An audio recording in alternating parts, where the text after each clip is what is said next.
So the next question we are addressing is a mirror and a source of light are situated at origin and a point on positive x-axis.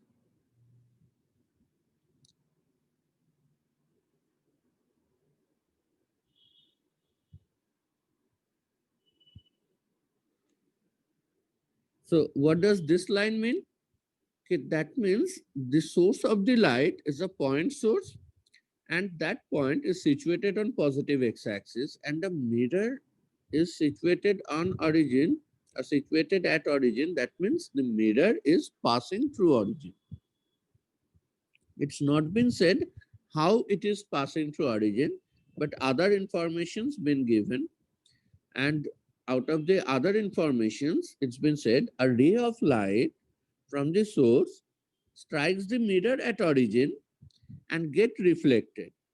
The direction ratio of the normal to the plane of mirror is 1 minus 1, 1. Then find the direction cosines of the reflected ray. So with the information that the light ray which was coming from positive x-axis, after striking the mirror when got reflected, the normal we have got to the plane of reflection, that is to the mirror, that is 1 minus 1, 1. So from this information, we need to decide the direction ratios or direction cosines of the reflected ray. So firstly, try this question on your own. If you are not been able to get the solution, I'll have a discussion on that afterward.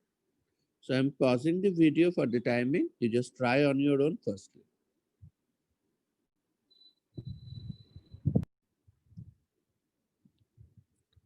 So if we try to have the solution for this particular question, let's firstly have this diagram. Let the mirror is this line through origin,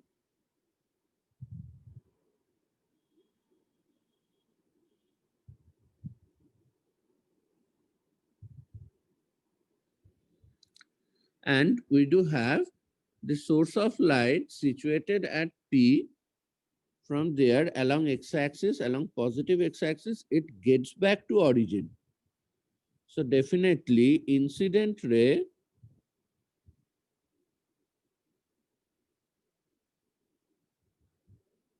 has direction cosine minus 1 comma 0 comma 0. It's coming from somewhere on the positive x-axis to 0. So it's the negative direction movement. So the direction cosine is minus 1 comma 0 comma 0. And we are assuming let the DC, that is direction cosine of reflected ray,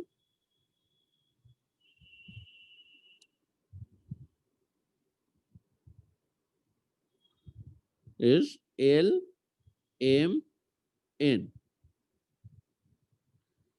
If both of them are direction cosines, then the then the direction ratio towards the normal must be the resultant of these two, as both incident ray and reflected ray been considered in terms of direction cosines. It's simply if I consider the resultant of two unit vectors, then the angle bisector itself normal to the plane of reflection, and hence we can mark direction ratio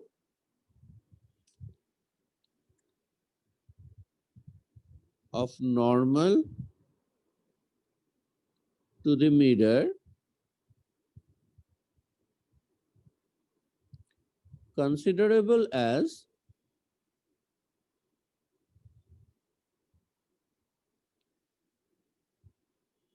L minus 1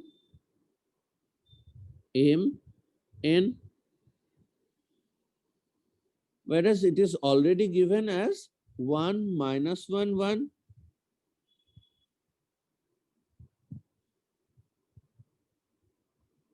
which is already given by 1 minus 1, 1. So that confirms L minus 1 by 1 is equals to M by minus 1 is equals to N by 1, say is equals to some lambda. So L is lambda plus 1, M is minus lambda, and N is lambda. Whereas LMN, when direction cosine, we know that L square plus M square plus N square, that is must be 1, giving us lambda plus 1 whole square plus minus lambda whole square plus lambda square is 1. Is that okay with everyone? Yes, sir. Yes, sir. Okay. So that gives us 3 lambda square plus 2 lambda is equals to 0. Coming up with two possibility, lambda is equals to 0 or minus 2 by 3. Can we accept both? Like if I consider lambda equals to 0, that is which section?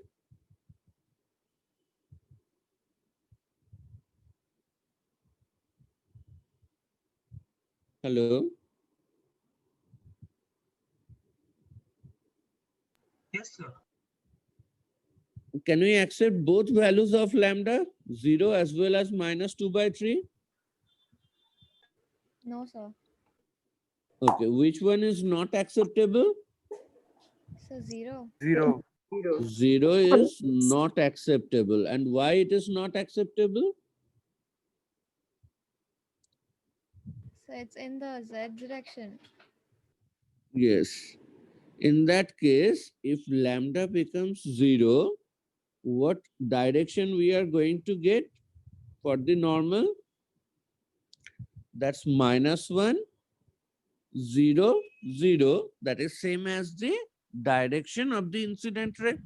DC of So discarding that, we will accept lambda is equals to minus 2 by 3. So this one been accepted. And on that basis, now I can complete the direction cosine of the reflected ray.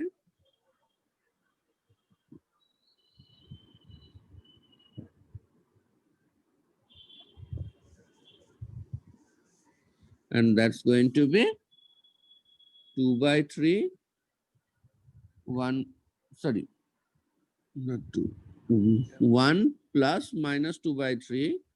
So that will give us 1 by 3 minus of minus 2 by 3, that's 2 by 3. And finally, n, which was lambda itself, is minus 2 by 3.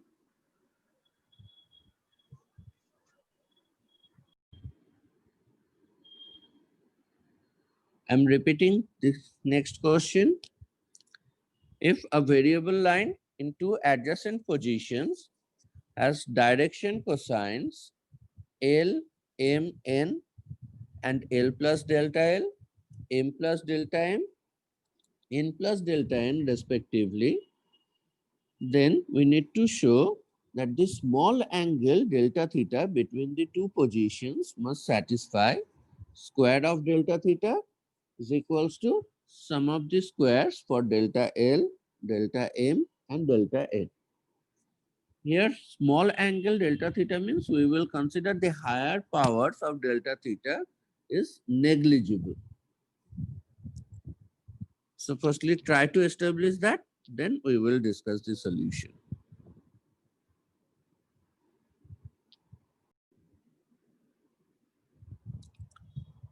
In this particular question, as I said, delta theta is so small that its higher powers can be neglected. ahead of square, because after squaring it has been asked to be established.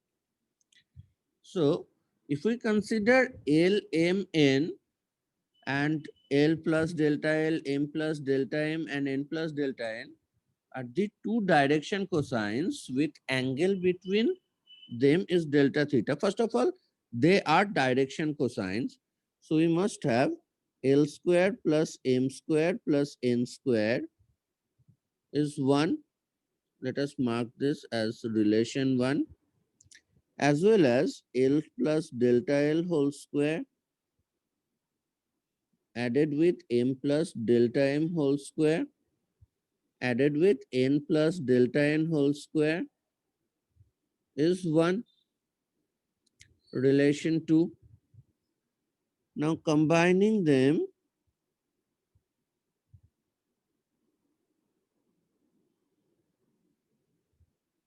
we get that L square plus M square plus N square plus delta L square plus delta M square plus delta N square plus 2 into L into delta L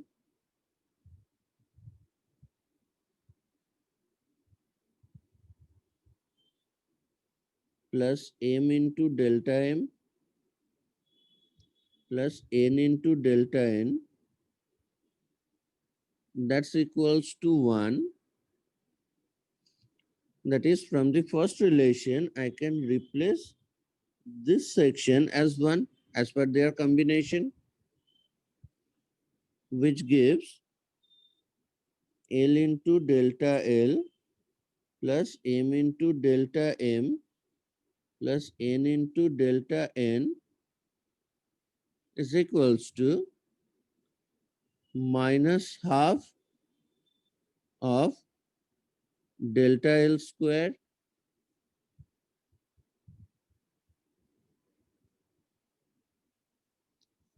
plus delta M square plus delta N square. Let us mark this as relation 3. Now, these two directions having angle delta theta between them, so cos of delta theta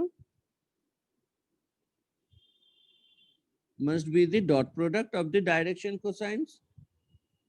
That gives us L into L plus delta L plus M into M plus delta M plus N into N plus delta N. Whereas cos delta theta, that can follow the Taylor expansion of cos and can be marked with 1 minus delta theta squared by 2 factorial. And as we have considered earlier, delta theta is so small that we can even ignore the higher powers, and hence we can simply ignore the forthcoming terms from the Taylor expansion of cos delta theta. Like you can identify the Yes, very sir. next term is supposed to be power 4 of delta theta Plus divided t by to the 4 power by 4. factorial. So we can ignore that, as it is higher power of delta theta and it is so small that higher power can be neglected. So we can simply stick to left hand side restricted to this variation. And the right hand side can be written as L square plus M square plus N square plus L plus delta L, sorry, L into delta L, M plus M into delta M plus N into delta N. That is 1 minus half of delta theta square is equals to 1 minus half of delta L square plus delta M square plus delta N square. This is from relation 3. I have changed the right hand side using relation 3, which gives us square of delta theta is same as sum of the squares for delta L, delta M, and delta N.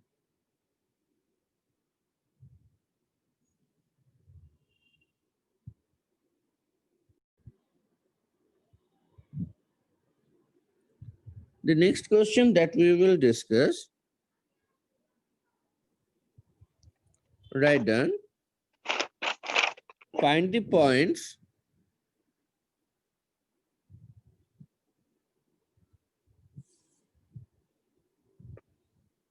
on the lines x minus 6 by 3 is equals to 7 minus y is equals to z minus 4 and x by minus 3 is equals to y plus 9 by 2 is equals to z minus 2 by 4, which are nearest to each other.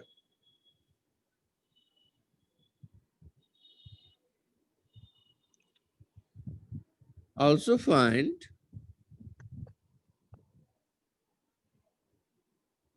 the shortest distance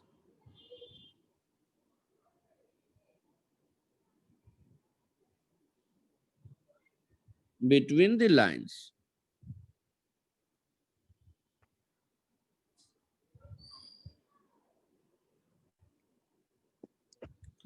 So as per the given information, the lines are supposed to be skew lines or intersecting lines.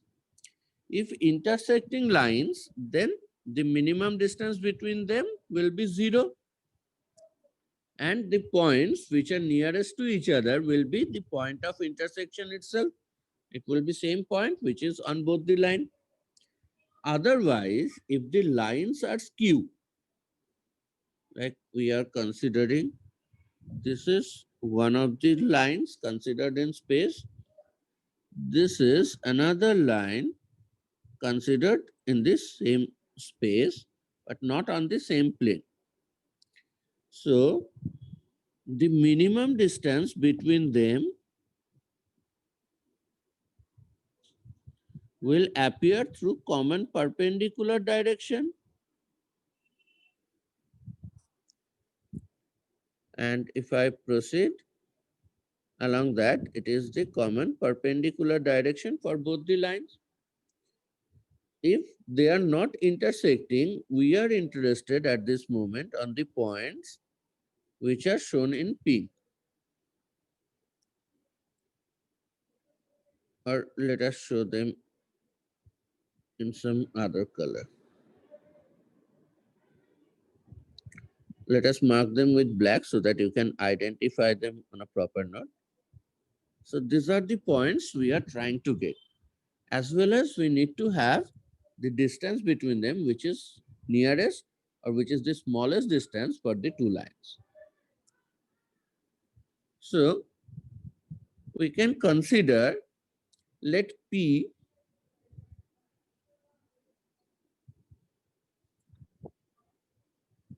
be the point on the first line. So definitely we can assume P be the point on first line, which is nearest to second line.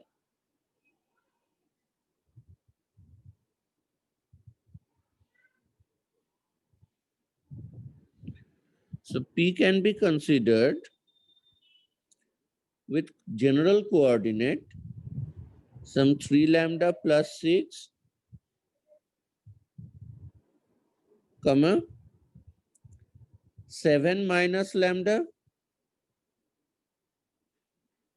comma lambda plus 4.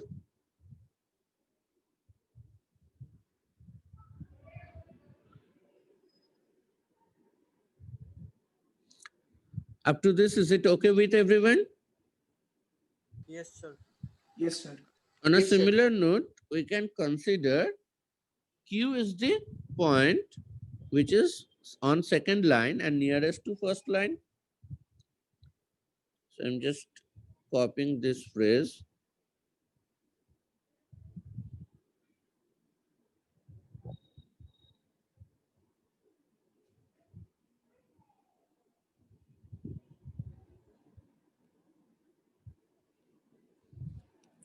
And Q be the point on second line which is nearest to first line. So we can assume Q with a general coordinate of, as per the given information, we can consider it minus 3 mu,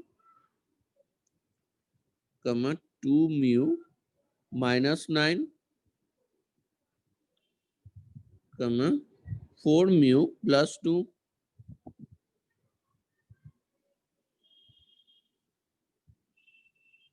Now the direction ratio of PQ from their coordinate, we can mark it as the component-wise subtraction, which is minus 3 mu, minus 3 lambda, minus 6, then 2 mu plus lambda minus 16, then 4 mu minus lambda minus 2.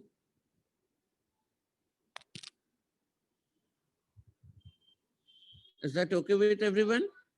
Yes, sir.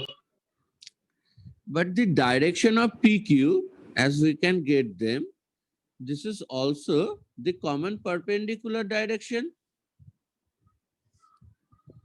Okay. So PQ, also the direction of,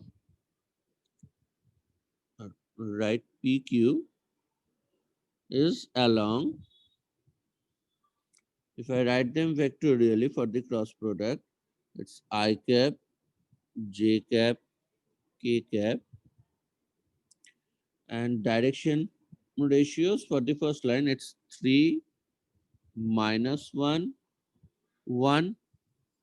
For the second, it is minus 3, 2, 4.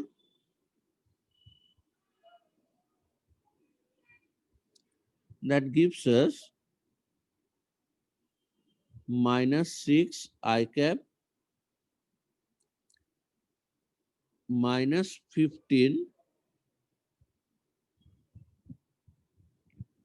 J cap, plus 3 K cap. Is that okay with everyone?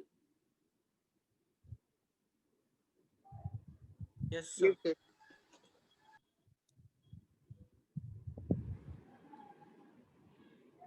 Okay. So as soon as I get this direction ratio, so we can mark the earlier direction ratios found, that is minus the simpline, minus 3 mu, minus 3 lambda, minus 6 divided by minus 6 must be same as 2 mu plus lambda minus 16 divided by minus 15, which is also same as 4 mu minus lambda minus 2 by 3. Now from these three ratios which are equal to each other, if you consider them pairwise, we can frame up equations in lambda and mu. Okay. So framing up the equations by comparing pairwise, say you can compare the first two ratios, you will get an equation in lambda and mu. Okay. I'm going for it. So I'm cancelling out the first two part, or let us firstly consider this section of equality.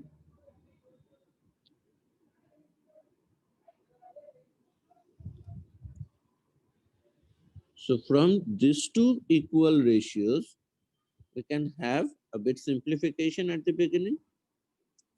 Like we can cancel out the minus.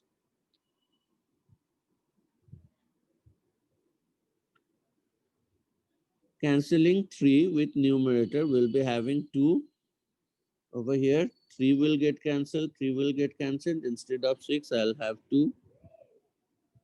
Okay. Or better to have the minus been cancelled with numerator itself. So keep minus 15 as it is on the other side. So it's now been changed into mu plus lambda plus 2 in the numerator divided by 2. So while getting multiplied by minus 15, we'll get minus 15 mu minus 15 lambda minus 30 is equals to 4 mu plus 2 lambda minus 32. Taking them to same side, it's 19 mu plus 17 lambda is equals to 2. That is a relation. We haven't given any reference number earlier, so let's mark this as 1. Similarly, if I compare the last two ratios,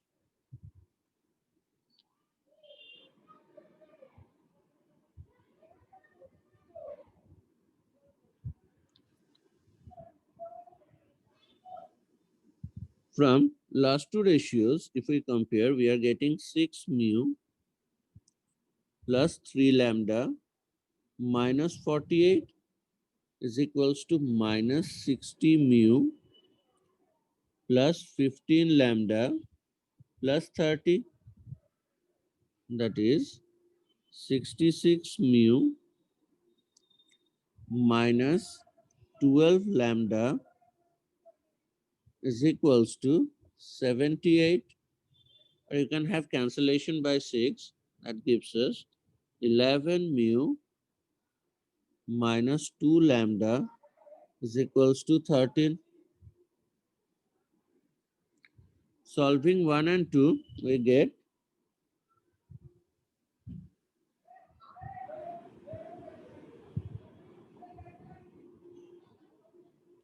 lambda is minus 1 and mu is 1.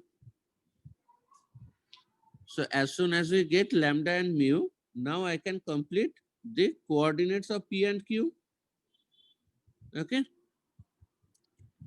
So it gives us P considered as lambda is minus 1. So it should be 3, 8, 3. And Q has to be minus 3, minus 7, 6. So PQ measurement has to be same as 3 root over 30. So we have got the nearest point as well as minimum distance between them. I'm just revising the overall solution process from the diagram itself. So we have considered one point on each of the line in the general format. And if they are nearest to each other, if we have the direction ratio by their component-wise subtraction, it must be proportional to the common perpendicular direction, which can be found by the cross product of direction of lines. And hence, comparing them, we have got two equation in two unknown, lambda and mu.